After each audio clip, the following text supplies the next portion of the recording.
50 feet. When you go this way, your left boundary is going to be the large oak tree. Your far right boundary is going to be this far where these cows are, the next tree over. Nothing to the right or nothing to the left after that point.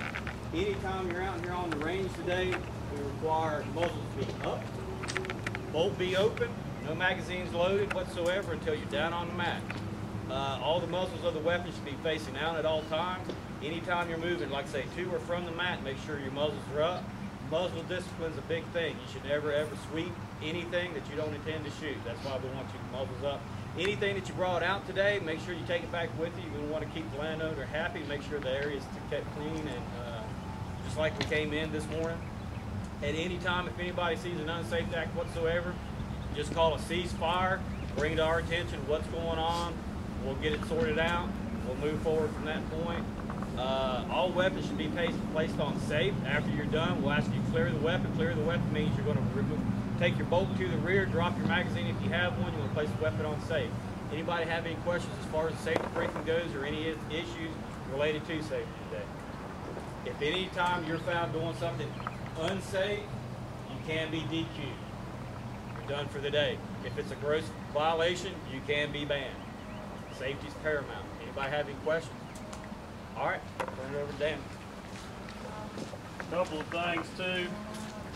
While live fire is going on, we don't try to traipse along down through there and get out the gate. We'll take breaks and you'll be able to leave, go to your vehicle for whatever you may need when it's safe to do so. We do not want to cross the fence down here. Some of those fence boards are a bit rickety. We don't want to break up the fence, so don't climb the fence. If you need to get out, just wait until there's a ceasefire or a break in the action and let someone know, Parker or myself, know that you're going out and around the fence, around the gate, and we'll hold fire till you get back. We're going to shoot 7 stages today, and we adjust the number of stages based on how many shooters we have. This match is a bit different than the last matches because we're not doing the buy a spot feature. So you need to spot your own shots, spot your own misses. I'm going to give you a tip. Don't zoom a 25 power scope all the way up to 25 power. You may not see where you're missing the target. The first stage is the shoot, don't shoot. You're going to have 2 minutes. You're going to have 3 shots on that one. You need to hit the red figure without touching or even grazing the yellow figure. Your shooting position will just be numerically sequenced. You'll know which one that you are supposed to be shooting at. You're going to, in a moment, you're going to come draw a card. For this match, you're going to keep that card and keep that position. I had 2 folks suggest that we do that, and I think that's probably fair to do. We don't need to redraw for each stage. You might think, well, my shooting position's not as good as that one, but they're all going to be pretty much the same. So the aces will begin first. You'll see that board as you come around behind where we're sitting with the spotting scopes.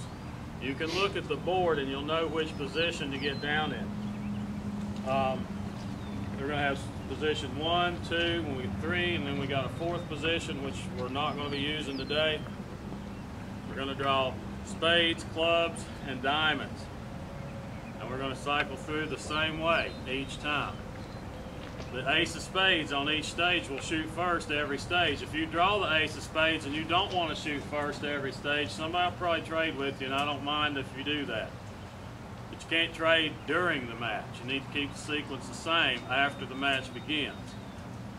The ace of spades at the beginning of each match will be given 2 minutes to get on the mat, get set up, acquire the target in his scope, and when he says shooter ready, and we say spotter ready, you have to hear that. You have to hear spotter ready before you can shoot. That shot won't count if you squeeze it off and then Parker has not said spotter ready. Keep that in mind. After the ace of spades hits his target or expends his time or shoots all 3 shots or hits the hostage, 0 points for hitting the hostage, the yellow figure.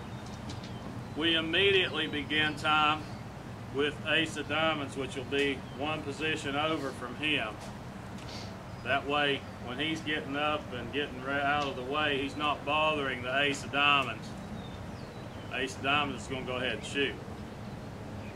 2 of spades is going to come to replace the ace of spades on the map.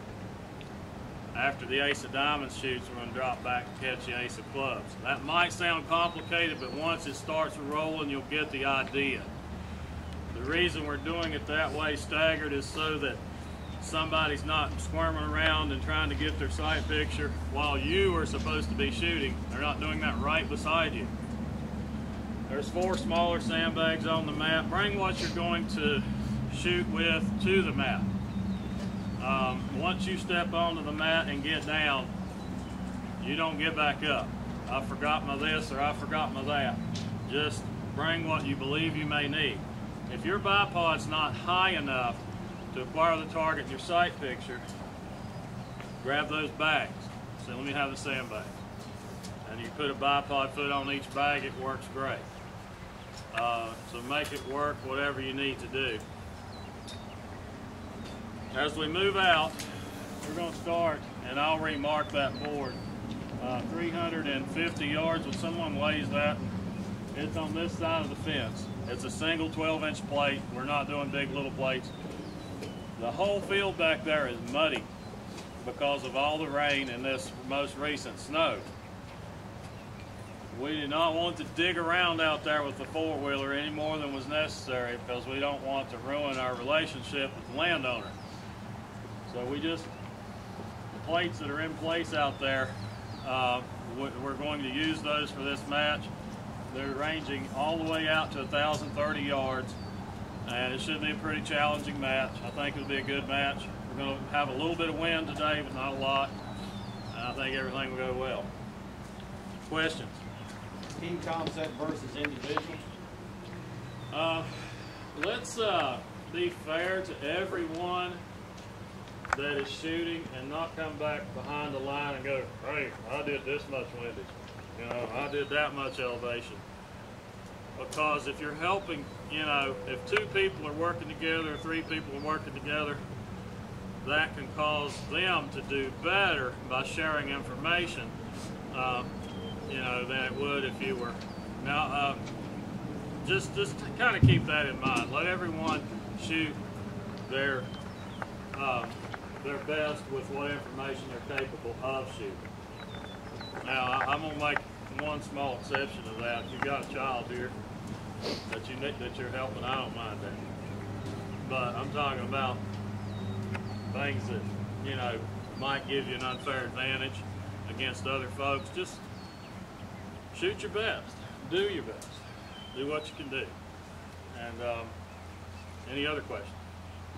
The 300-yard target, the 350, whatever it is that the yellow one out there? Yes. Okay.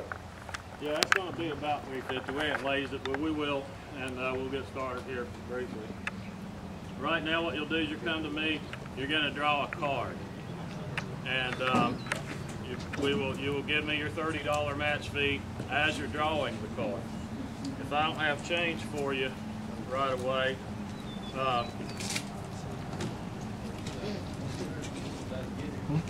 I will make the change. We need a count. We need a head count so I know how many to go. I don't know.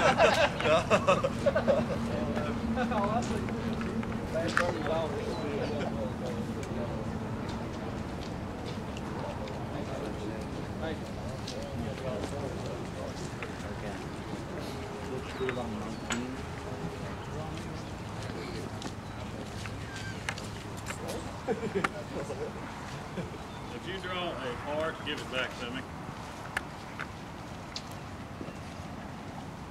Keep this card for the range. Full day. Hang on to your card for full day. If you draw a heart, give it back to me.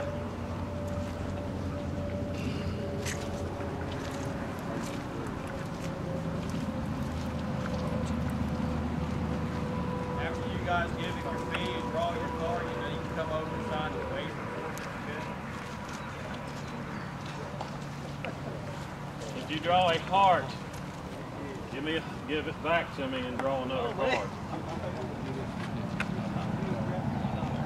Well, this will test itself today. It ought to be a lot of fun.